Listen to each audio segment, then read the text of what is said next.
Hi boys and girls, this is Miss Heller with your second e-learning math lesson. Today we are going to be learning all about factors and factor pairs and how you can find them for a specific number. To get started today, we have our math message here. It says, Joanna packs 16 bottles of juice into cartons. How could she pack the bottles so that each carton has an equal number of bottles with none left over? Now, just like we did in our other lesson, all good mathematicians find the important information in the problem before they begin. Something important that I saw at the beginning of the problem was 16 bottles of juice. She has 16 bottles. And within the question of this problem, I noticed two things.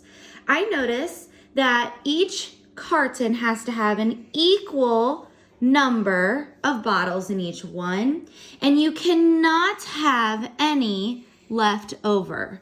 Those are very, very important parts to this problem to remember. And then I also like to use a squiggly line to identify my question here. How could she pack the bottles so that each carton has an equal number of bottles with none left over?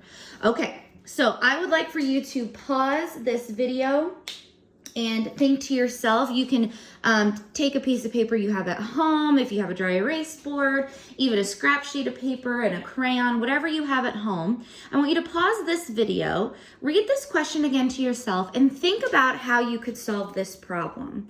And before I have you pause this, I want you to think, the problem did not specify how many cartons Joanna has. So the amount of cartons is up to you.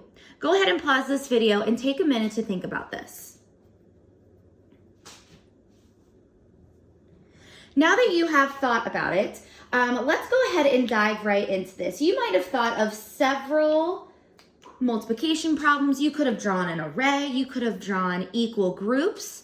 So here is something that I thought of. One way you could do this is you could draw a picture. You could draw, well, I have 16 bottles. Let's say I chose 4 cartons. 1, 2, 3, 4.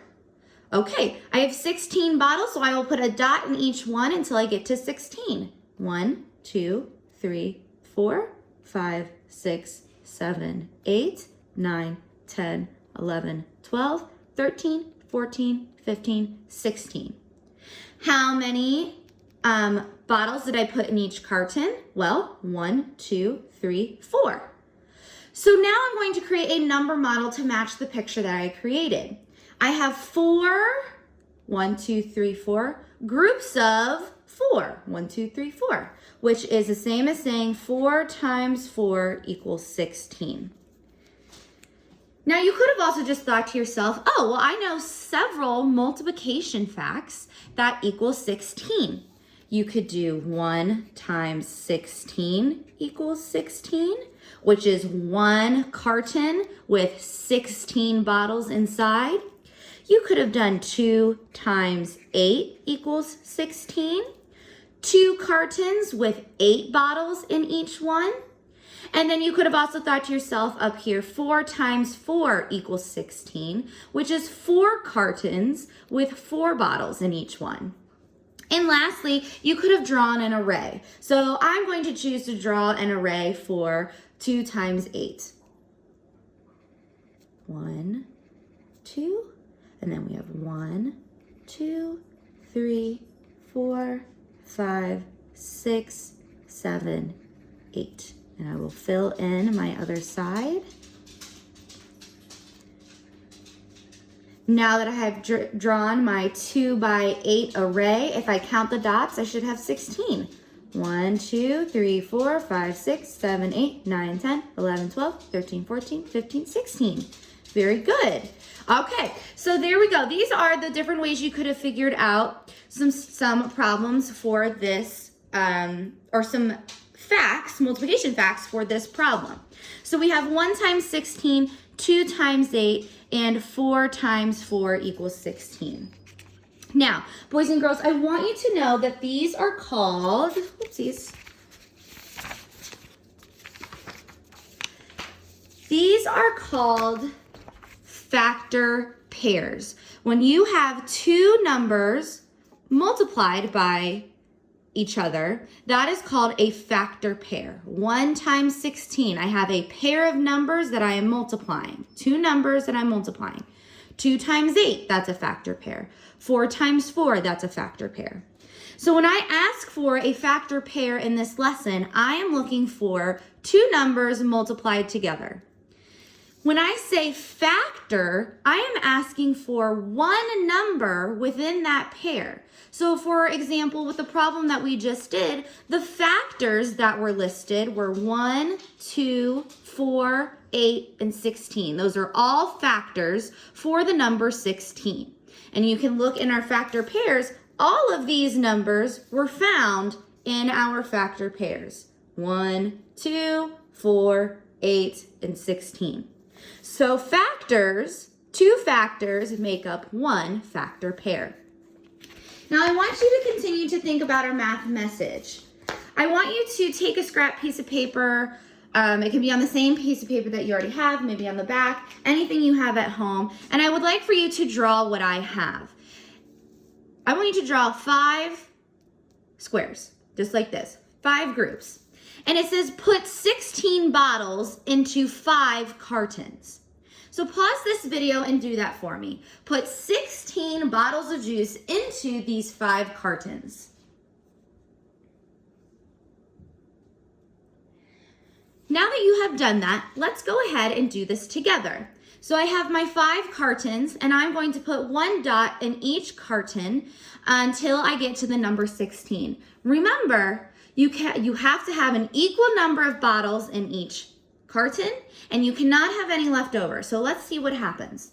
1, 2, 3, 4, 5, 6, 7, 8, 9, 10, 11, 12, 13, 14, 15, 16. Oh, what do you notice? Do my cartons have an equal number of bottles in each one? They do not. I have one carton that has 4. So, is 5 a factor for 16? In other words, can 5 go into 16 evenly? The answer is no.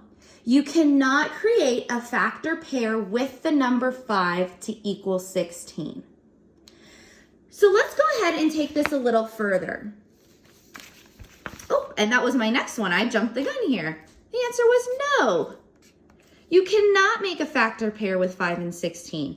There is not another number that can equal 16 when you multiply it by 5. It cannot be done. So 5 is not a factor of 16. Very good here. So now we're going to learn how to find factors for larger numbers here. And we're going to learn how to do this using factor rainbows, okay? And how you do this is you have to think to yourself, well, I know my multiplication facts, and this is why myself, Mrs. Moan, Mrs. Hutzler, and Mrs. Wade, we have been trying to get you all to practice those multiplication facts. Because finding factor pairs or finding factors for numbers will be very difficult for you if you do not know your multiplication facts. And we have been working on multiplication facts for a majority of our 3rd grade year. So, when finding the factors for a number, you have to think about your multiplication facts. So let's go ahead and start with number 1. Is there a number you can multiply by 1 to get 8? Yes, 1 times 8 equals 8. Okay, let's go to 2. Is there a number you can multiply by 2 to equal 8? Yes. 2 times 4 equals 8. Let's try the number 3. Is there a number to multiply by 3 to equal 8? Well, we know that if we multiply a number by 2, it has to be 4. 3 times 3 doesn't equal 8, it equals 9. So 3 is not a factor of 8. There's no factor pair that you can create with 3. Let's go to 4. Well, we already figured that one out. 4 times 2 equals 8. 5. Remember your trick with number 5, with 5s, boys and girls. In order for a number to be multiplied by, or in order for 5 to be a factor of a number, your number has to end in 0 or 5. Is 8 a 0 or a 5? It is not. So there is no number you can multiply by 5 to equal 8. 6? Well, 6 times 2 is 12, and that's way above 8. So no. 7? Absolutely not. What about 8? Yes, we already figured out over here, 8 times 1 equals 8.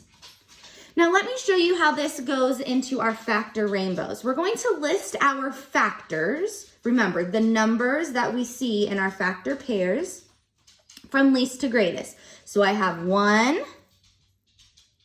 I have 2, next number is 4, and I have 8. Okay, and I know we have 4 written twice and 2 written twice because we know that 2 times 4 is 8 and 4 times 2 is 8, but we do not need to write those numbers twice when we write them least to greatest. Now let me show you our factor pairs within our factors here. We have 1 times 8 and 2 times 4. And you can see that creates a rainbow. And that will help you find your factors for 8. So we have 4 factors for the number 8.